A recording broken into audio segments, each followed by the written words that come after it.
Hi there. So I'm at this building in Lewiston, and I am things are not going well. I'm not fulfilling my obligations to my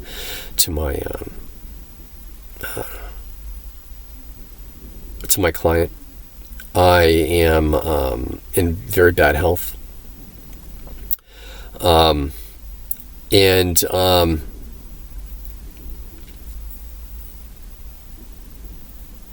my client comes to me with some information, and he said, I haven't put this place on the market. I wasn't going to sell it, but he was approached by a company, and they offered him a sum of money to buy the building. And he said I had to accept the offer because it was such a good offer. So I didn't know what that company intended to do. Turns out it was my worst fears. Jacked the rent up, and so I ended up getting the contact info for the point person on this. He was my client had told me he was had dealt with him. He was in his early about 31, I think, and ex-military guy. And I phoned him up, and he was. Conversation was relatively short. I don't know, a few minutes. What he revealed to me was that they were going to renovate the downstairs apartment, and that in order for me to stay there, they were going to jack the rent up to at least $1,600, which he said twice. It's at least $1,600, at least. So perhaps $1,800 for a place that isn't worth half that. This was in the absolute epicenter of the worst. It was the ground zero for the worst crime and noise and just horrible conditions in Lewiston. And I said, how can you possibly justify charging that rent? He said, well, if you're unable to pay that, then we'll just get it through Section 8. That's what the government's willing to pay us. So this guy, and he said, I've done this over 100 times.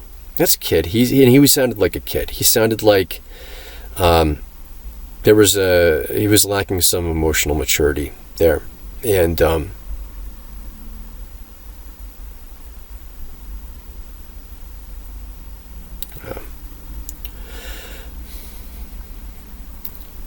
I'm not going to get into what I think about all that. So I couldn't afford that. I knew that I was going to be homeless very soon. I had about a month before they kicked me out. I used my truck for work. I hauled things in my truck, and I used it on a daily basis. Couldn't be homeless there in my truck and be effective at work. And this would last forever. This was not something I could pull out of because I was unable to, like I said, still, I had not, the IRS had not helped me to tell me what they required of me to do my taxes. I had, there was no way I would ever get out of a rent situation. I couldn't afford it at this point, and I was so deep in the hole. And my truck was actually at a point where it was every single time I got in my truck to go to work, I didn't know if I was going to make it.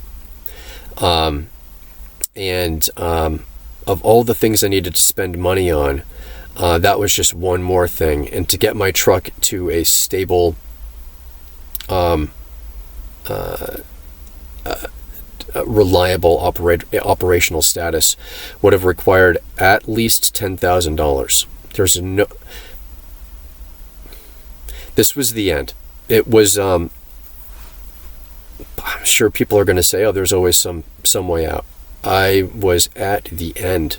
I was fighting with everything I had, but I didn't. Mathematically, it was not possible.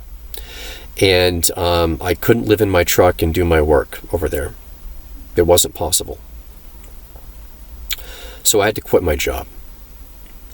And I did so a month before I was to be evicted. And the reason I did that was because I needed to outfit my truck to live in it. I knew that this was it.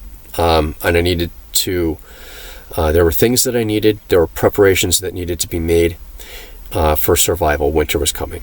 It was, I was to be evicted on the 1st of October. I wanted to be ready. And I was preparing for not to be homeless for this long. I didn't think I would make it this long, actually. My prime objective was to make this video. Now, I didn't expect it to turn into as many videos as not even nearly as many videos as it's become. And but I knew that I just needed to get the story out there, because the alternative was I was going to no longer exist. I mean, I don't know what I can say on YouTube. I wasn't going to be here anymore. And it would appear that I simply, based on the things that my landlord had been saying about me, and that it appears that my mother, I think, has been saying about me, based on some things that some friends had sent me, some texts that seemed like my parents had been talking to them and giving them bad info. My reputation was destroyed. And there was no way for me to explain to the world that I didn't do this to myself. I'm not some drug addict. I'm not someone with a lack of skills that simply couldn't succeed in life.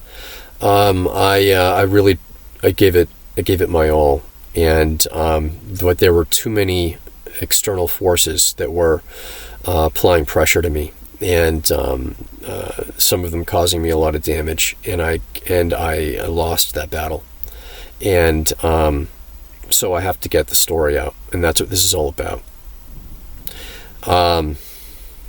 What I did was I made preparations. I made some cooking stoves out of my own design, and for wood-fired cooking. I was hoping I'd get to live in the woods, but that's not possible. There's nothing around here they're surrounded by woods, but it's all owned. I'd get kicked out.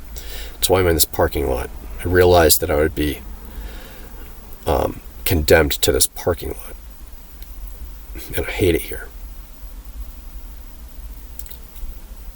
I can't tell you how much I hate it here. It's loud. I hate the people, the bad behavior. There's no peace. There's no peace at all. It's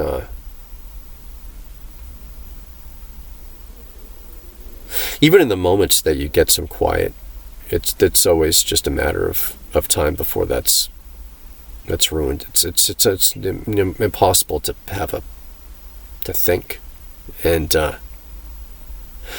so I gathered my things up that month. I made my preparations. I outfitted my truck, and I was out by the 1st, and I made my way here. Just so happened that within that month, an old roommate of mine who had worked with me on some projects, and we had become friends. Had seen my truck, and he got a hold of me and found out the situation I was in, and he told me that I could store my things in. He owns some properties, and so I've stored some what was left in that apartment, which was what wasn't ruined by the mice, in his garage of one of his buildings. However, the few clothes that I salvaged, that garage is it's porous. Squirrels and mice get in there, and the rest of my clothes have been ruined. I noticed the last time I went over there. So I left the apartment with my truck outfitted to the best of my ability with the time and resources that I had available. I wanted to have more money so that at least I could move. I wanted to travel down south. Big problem was I didn't even have enough money for gas to get down. I would have run out of gas before. I would have run out of money fueling my vehicle to get down there, and I didn't have insurance, and I just couldn't risk traveling that far. So those are two pretty big reasons. So I'm stuck in Maine. It's a nice state if you have money, but if you're working class, it's cold. Costs a lot of money to heat. It is beautiful. I don't like the politics here. Probably don't like the politics much anywhere. But I didn't want to spend the rest of my days here. I owe this place nothing. I have a lot of bad memories of this state, and I wanted to escape and maybe go someplace warm. But this is where I am.